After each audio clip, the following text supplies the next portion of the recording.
Hello people, welcome back to another episode of the F1 2022 My Team series here on the channel. Today we have the Imola Grand Prix and it is the first sprint race of the season. Yes indeed, they have put sprint races into the game this year, so I'm very excited to get into this one, see how the format is in game.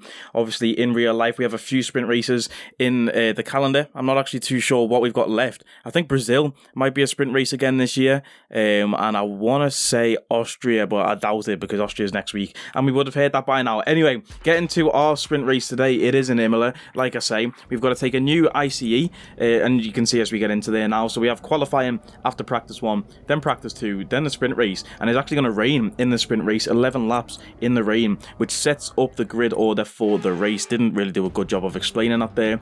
I'll speak over Crofty and explain what a sprint race is. So, if you do not know what a sprint race is, we have qualifying. Qualifying as usual, set your best time, Q1, Q2, Q3. That sets the grid order for the sprint race. Then we have the sprint race, and then at the end of the sprint race, the finishing order of the grid sets up the starting grid for the main race on the next day. Hopefully that makes sense. Now, Imola, very long straight down the back, you can see on the screen there. So we put the increased top speed setup on, probably could have even gone even higher and gone with the maximum top speed setup, but getting into this qualifying session here, coming through turn 1 and turn 2, I did mention and you can see rain coming on the screen now. This is a bit later into the session. You see there's only 13 seconds left before the checkered flag, so this will be our last lap of the session to try and improve on a P20, which we are currently sat in from our first lap. Poor rotation through the hairpin there, and now the rain's starting to come down, which is not what we like to see when we're trying to increase our time in a delta on a previous lap in the qualifying. And as we head down the hill now to the trickiest braking zone in this track, can we get the rotation round, bouncing over the curbs a little bit unsettled on the way out. That's going to cost us some time, and it definitely did in the delta. We lost like nearly a tenth coming through there, but into the chicane now, bouncing over these curbs. I thought you could take a lot of these curbs on this game compared to real life. They unsettle you a lot in real life. We saw that with Charles Leclerc in real life this season in Imola. But on this game, it seemed like you can take a lot of those curbs through the chicane. I'm not too sure how it'll be for damage. Like, I didn't care because it was quali. Just threw it through there, try and get the best time. And as we come towards the line, a poor exit onto the straight, but finish line is pretty much right there, nearly 4 or 5 tenths quicker than our previous lap. It's still only good enough for P20 though, which is unfortunate, but let's take that grid penalty anyway. As you saw when we came out in quali there, I don't know if you did actually see, but you can see now we have a 10 place grid penalty for getting a new ICE. Now I thought a new engine component was only 5 places, but I guess it's 10. I guess Sergio Perez there getting his lap invalidated for corner cutting. So Sergio Perez didn't make it through. Now let's get into the sprint race. Yeah, I said this was going to be qualifying, but not. I said this was going to be Crofty speaking over sprint race, but it's not. It was Crofty introducing the qualifying session. Now is the sprint race. And you see what I mean about this? I mentioned this in the last episode. I can never tell because on the screen anymore, it doesn't say whether you're in quali, sprint race. It just puts up the same screen that says the name of the track. So that's the first time we've got confused, and I'm sure it's the first of many this season. But very fun track, Imola. If you've not seen my track guide for Imola, we did it last game. I'll probably do another one. We're going to do those track guides again. Here's the starting grid for, of course, the sprint race. Charles Leclerc on pole position for the sprint race. Carlos Sainz, the man who has just won yesterday his first race in Formula 1 in Silverstone. What a race that was. Max Verstappen and Lewis Hamilton coming in behind Sainz there. Kevin Magnussen in the Haas in P6, and Mick Schumacher also in the Haas in P8. So a good qualifying session for Haas there. But I forgot what I was saying before all of this. But hopefully we can just get into the race, and it'll be a good one. Alex Albon starting 15th in the Williams. Esteban Ocon, hate that guy, 16th or 17th he was. We start P20, Oscar Piastri P21, and Sergio Perez starting at the back of the grid because, of course, he got his lap invalidated in that qualifying session. Perez has it all to do today. Can he pull a Lewis Hamilton in Brazil? You saw his sprint race. Let's get to it. It's raining in Imola. It is 5 red lights for the sprint race. and it is lights out, and away we go. Lando Norris to our left there in the McLaren, off to a better start, and we see someone coming from behind. It's Oscar Piastri. He's up alongside us already. A lot of wheel spin off the line there. Sergio Perez in that Red Bull looking to make a move. We've got some pace on this McLaren down the outside into turn 1, almost into the back of Esteban Ocon. Can we go round Ocon through turn 2? Yes, we can. Pushing ourselves onto the curb, and we get ahead of Ocon. What a move that was. Latifi, the car in front now, and look at the speed compared to Latifi. We've got some great speed going at the start of this race here. Too wide through this next chicane. Alex Albon and Yuki Tsunoda also too wide in front. We're off into the gravel. That's going to allow Latifi to try and get back on us, but he doesn't make it. We're going to be ahead into the hairpin. Try and get that rotation on these cold tyres. In the wet, very hard to do. As we climb the hill now, it's Esteban Ocon, the car behind us, Tsunoda and Albon going too wide through the next corner again. Albon goes off the track, and Albon comes back onto the track, and there's a big crash. There's a big crash. Alex Albon, what are you doing? Alex Albon, what are you doing? Alex, he went off the track too wide with Yuki Tsunoda. You can see right now as we climb the hill, and them two go too wide. Albon outbrakes himself and just turns straight into us. What is he doing? We got airtime. That's a big crash. Look at this. Albon off the track, and he turns straight back on. We hit our apex. We can't slow the car down any more than we already had. Here's Albon. Let's see what happened to him. Through the corner now. You can see a huge lockup on that front left tyre, and he just turns his wheel straight back into the racing line. What is that? If you lock up there, you've got to go across the curb. I know it's wet over there, but you've got to carry on going. Carry that speed across the curb and rejoin the track safely. He literally just stopped his car on the racing line and turned back into us. That is crazy. So we're going to be last in the sprint race. Charles Leclerc picking up the win there. Not much change in the actual grid order. Oscar Piastri, our teammate, up to P19. But we are going to be P22. Actually, where is Sergio Perez? There he is. P7, Sergio Perez from P22. What a race from the lad there. But Alex Albon, what are you doing?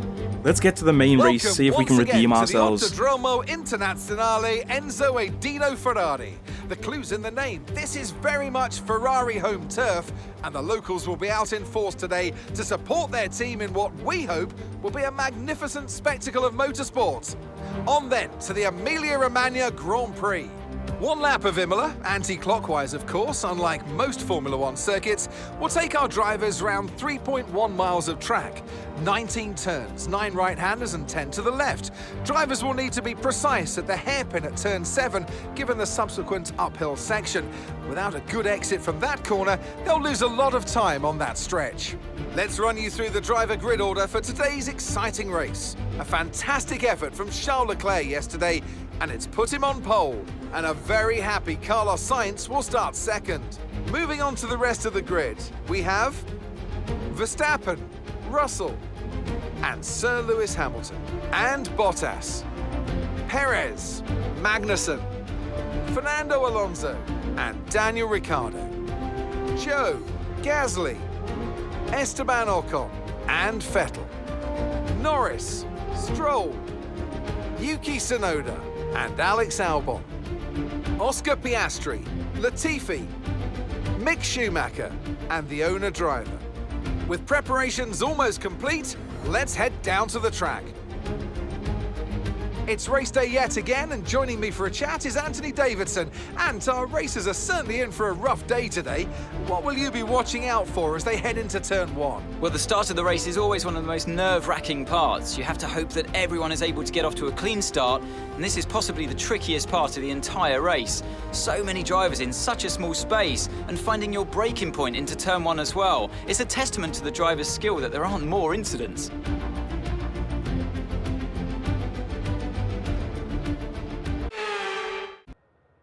There we have it then. Let's get into this race, try and redeem ourselves. We put a bit different setup on. We put a lot of front downforce on that front wing there, getting into the sprint race because, of course, it was wet.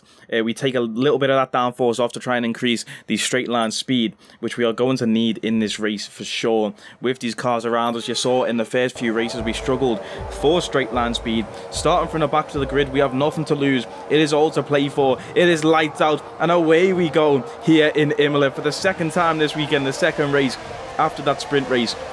heading down into turn 1. You can see a poor start from us again, but can we send one down the inside into turn 1? There's a lot of cars there. We're wheel to wheel with Oscar Piastri. We have to get on the curb there, and someone's gone off in the back. That's one of the Ferraris, Carlos Sainz, in the gravel there. Come on back onto the track.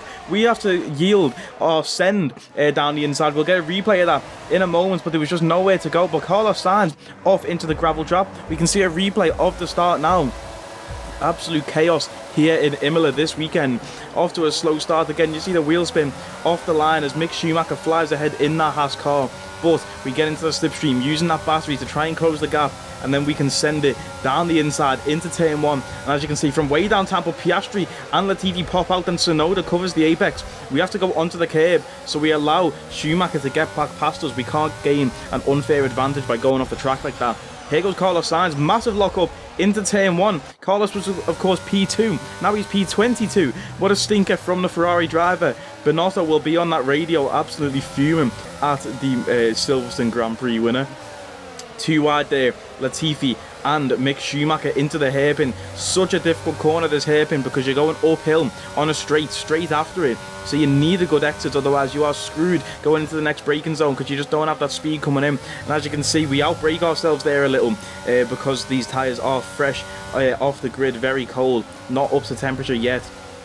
Not in that working window, and again off the track. There's our first track limit violation of the game, or of the race I should say. We can't do many more of them. Carlos Sainz has already caught up despite being so far back. That just shows how good that Ferrari is this season, and I'm not going to fight this, you know. It's inevitable that Carlos Sainz will make a pass on us, and if we can, it's too wide from Lando Norris and Alex Albon. That was into that corner there. That was a very nice move from Albon, if he can make that stick. Why am I complimenting Alex Albon after what he did to us in a sprint race? I take it back, Alex.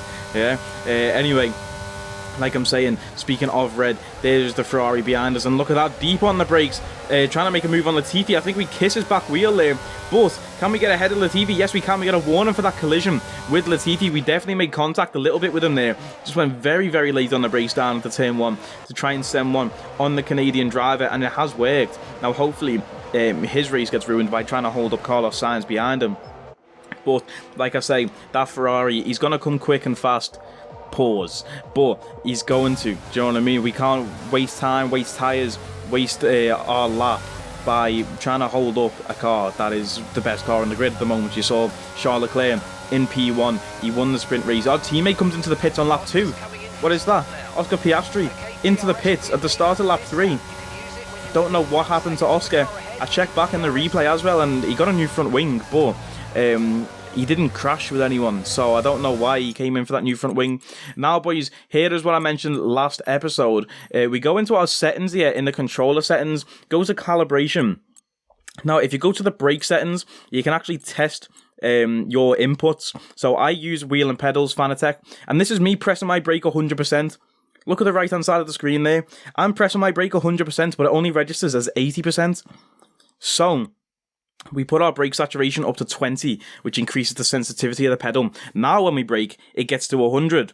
So the last 3-4 races, we haven't even had 100% brake pedal. We've had 80% brake pedal. So hopefully now that does increase. And there's a yellow flag. Is that someone off the track behind us? It's Carlos Sainz again. Carlos Sainz. What a stinker this guy's having this race. Coming through the chicane, as you can see, there's us in front of him, a bit wobbly on the exit, but he just drives straight off. What is he thinking? Carlos Sainz into the gravel for a second time this race. Binotto is going to be fuming with this guy. Yeah, so hopefully we can be faster going forward in this race and in future races now that we actually have a working brake pedal. There's another yellow flag. That's up the road, is it? Or is that behind us? I don't even know where this is coming from. Absolute chaos in Imola. Someone's come off the track ahead. It is a yellow flag in the next sector of the track, and it's going to be Sebastian Vettel pulling across to the side of the track there, and he is going to be out of the session on lap 3 of 32. Sebastian Vettel retiring from this race only on lap 3. What a chaotic start to the sprint race and to this actual full race weekend. The car in front, Yuki Tsunoda, excuse me, trying to catch up to this AlphaTauri car, while also keeping that Williams of Latifi behind us. Now, of course, DRS is open. There's 4 cars in front of us. Might get stuck in the DRS train, but Latifi is going to have DRS on us behind. We're not going to have it in front. So How do we defend against this guy in the Williams? You don't have to do much defending, to be honest, with Latifi. Just drive next to him and he'll throw himself into a wall. But there he goes. Will he throw himself into a wall, or will he make a pass into turn 1? He's going to make the pass into turn 1. Good defensive driving as well on the way in there to not give us that open door up the inside to just send it straight back on him. And he gets ahead there. Now, Carlos Sainz, by the end of lap 5, is catching up with us and into the chicane. Like I say, we're just going to break ourselves and allow Carlos to get past. No point trying to fight that. But it's a good place that we let Carlos pass there, because now we are down into the DRS detection zone. So at least he hopefully won't run away from us down the straight, and he will pull us along to try and catch up to Nicholas Latifi, who has gained a bit of an advantage. Like I say, I don't know whether we should have gone with that maximum top speed setup. Would have gave us a lot of speed down the straight. You can see how long this straight is down into turn 1. All I was thinking was I want to keep at least some downforce on the car because of all of the chicanes in this circuit. Very tricky indeed if you don't have a lot of downforce and coming through them. You can see that the first sector of this track, I just absolutely love it. I don't know why. There's just something about it when you're driving it. It just feels so good coming through those chicanes there at the start. Latifi has been passed by Carlos Sainz now, and we are within range of Latifi now for that DRS. A solid few laps from us pumped in there to get within that DRS range. Will it be enough? We are currently a second behind, or 9/10 behind Latifi as we open our DRS wing, as Fernando Alonso comes into the pits on lap 8. Interesting strategy from the Alpine driver there. But like you see, it is not good enough. We only gained 3/10 down that straight with that DRS wing open. So we're theoretically going to have to be within like 4/10 into the braking zone, or by the time they get to the braking zone. No, 4/10 by the time we open DRS to overtake into the braking zone is what I meant to say. But we are not going to be able to be close enough, or are we? On lap 10, the gap 5.8 seconds, and look at this train in front of us. That's going to be Carlos Sainz and a few other cars in front. Like I said, they might have got stuck in a DRS train where they all have DRS open, so can't overtake each other because they don't seek that advantage or reap that advantage. I said the same mistake in the last time I said this sentence, but through the last left-hander now. That double left-hander was absolutely killing me all weekend. I just couldn't do it.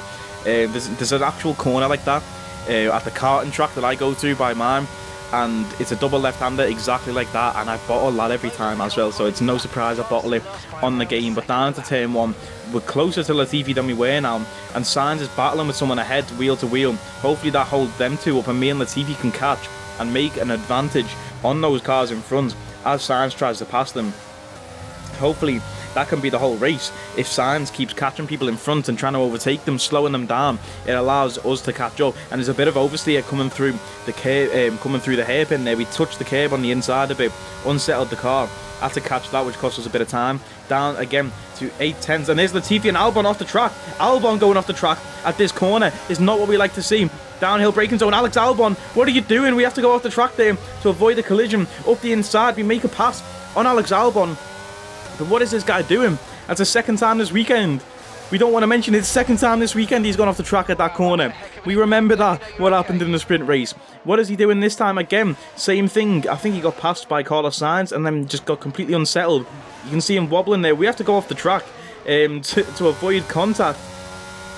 Crazy driving from Alex Albon this weekend. But that is a position gain for us as we chase down his teammate Latifi and violate track limits for the second time in this race. Or was that in the sprint race? I can't even remember now. But getting back to it, downhill braking zone, double left-hander, DRS detection points, 5/10 to Latifi as we get into the DRS detection zone. But by the time we get to the actual line, it's 7/10. You see, I'm losing, what, 2/10 a lap into the double left. It's crazy. I don't know what I was doing wrong. Russell into the pits. A few other people coming into the pits now around this time in the race if they're running a two-stop strategy, which we might consider for future races because as you'll see in this race and the next one, I can't stand hard tyres. But Latifi, again, we're staying within that DRS range, but it's just not good enough to make the overtake. We're not pushing hard enough, but we are pushing hard, but we don't have the speed to make that pass. On lap 14 here, you can see we're checking the wear on our tyres, and we're going to dive into the pits now and get that set of hard tyres on. A few laps earlier than I did think it said on the thing, but I was just struggling with grip at this point in the race. Couldn't even overtake Nicholas Latifi, even with the DRS, and it was just the same thing every lap. So I was like, you know what? Let's just get a new set of tyres on, get that undercut going on Latifi, and hopefully it is good enough. Alex Albon and the other Williams comes in behind us. 2.8 seconds on the pit stop, not bad at all. Tsunoda also into the pits for hard tyres there. I think he's just on his way out, was he? Or is he behind us? Tsunoda behind us somehow? I don't know, I don't remember that happening. But yeah, our teammate Piastri 3 seconds ahead, but he's already been into the pits once. He'll have to do it again. And there's a yellow flag behind us. Again, another yellow flag. It's going to be Alexander Albon, I do believe, as we weave on the straight to try and get some heat into those tyres. And it is indeed Alex Albon out of the session. Let's see what happens to him. Through turn 1 over the curb. And then he just pulls off to the side, I guess. Engine failure, maybe, I guess. So the guy who crashed into us and cost us the sprint race, almost cost us this race. We're monitoring somewhere on the internal combustion engine. Be aware that we're going to start to see a loss of power. He retires from the race, but look at that. It is right on cue. We're monitoring some wear on the ICE. 55% brand new engine component again. 55% wear after 17 laps. Can we make it to the end of this race? Will we even finish this race, or will this be another DNF for us this season? You'll have to wait and see by the end of lap 32 if we make it there. Chasing down Latifi 2 seconds ahead. Basically, once I put these hard tyres on, the race was pretty much over for me. I had no grip on them, had no pace on them at all. I can't stand hard tyres. Like, literally just could not get them to a place where I wanted them to be. You can see we were within like 7/10 every lap of Latifi. Went for the undercut and he came out 2 seconds ahead. So that's a fail undercut if I've ever seen one. Here goes Tsunoda down the straight now. He's going to have DRS on us. Of course, with that ICE wearing, we have a loss in power too. So there's literally like, that was close from Tsunoda to get right behind us there.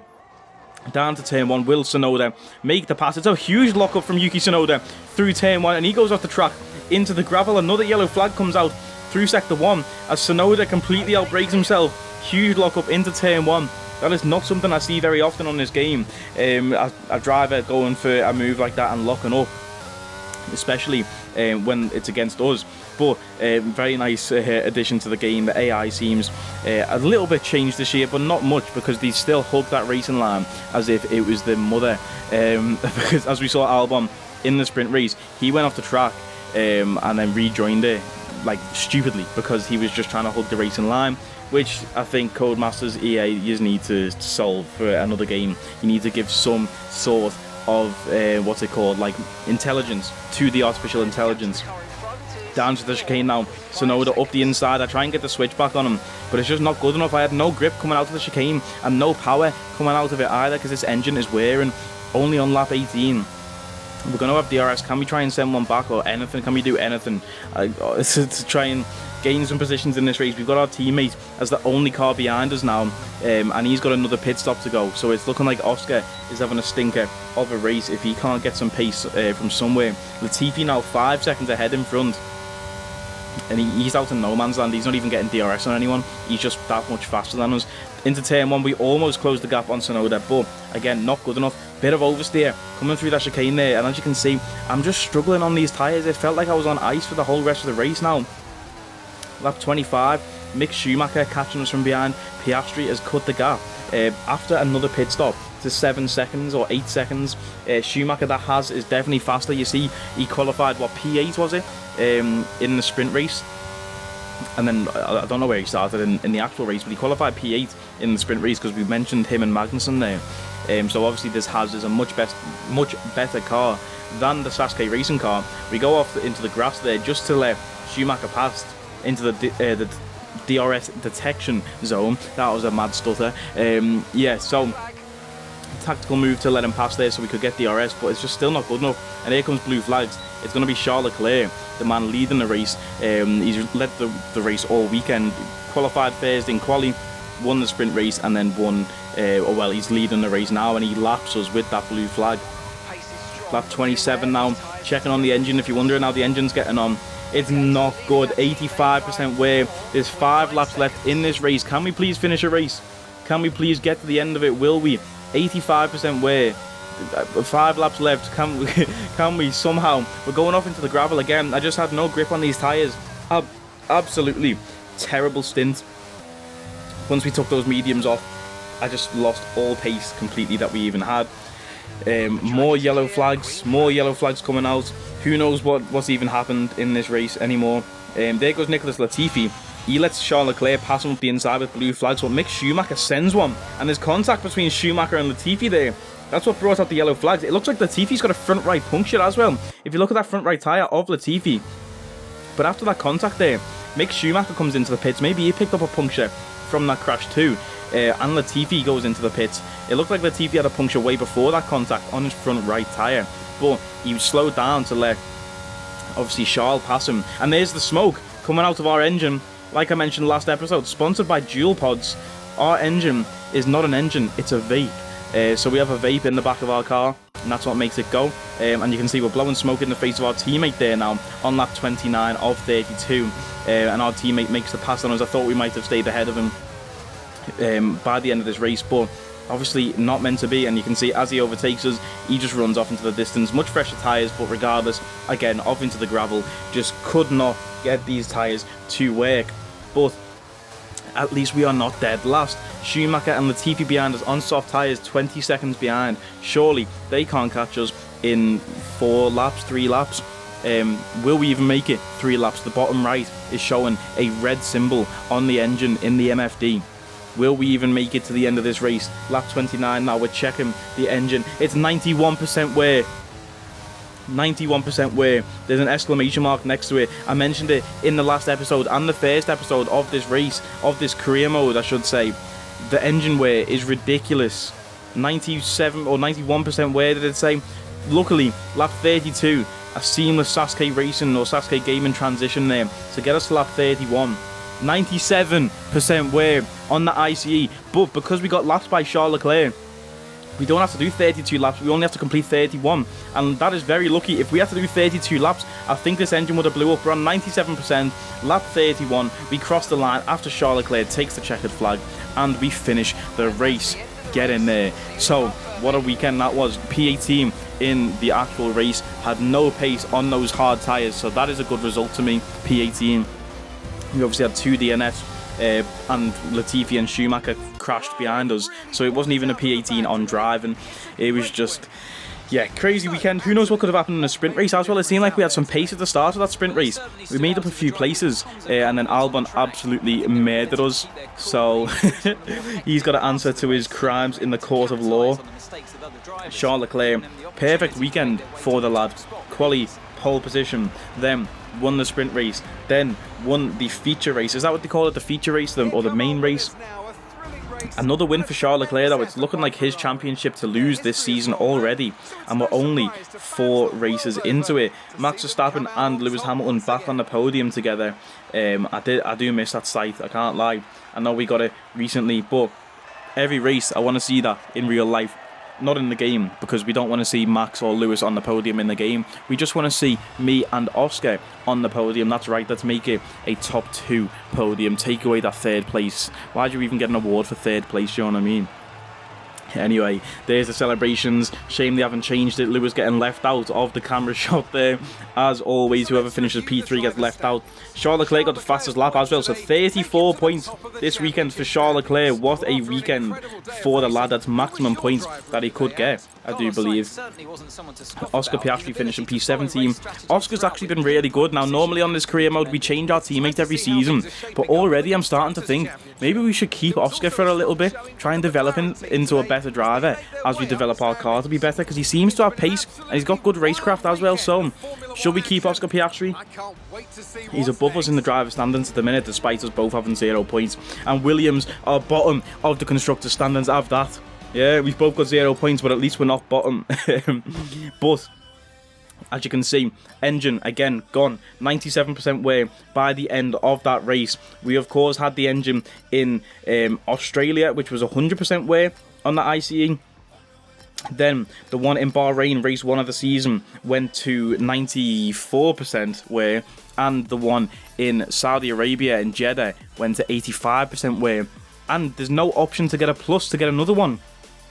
So what we're going to have to do, when it goes to 90%, you can't click it. So the one from Jeddah, the engine from Jeddah is on 85% wear, and that's the only one it lets us put on. So the next race in Miami, we're going to have to use this ICE that has 85% wear.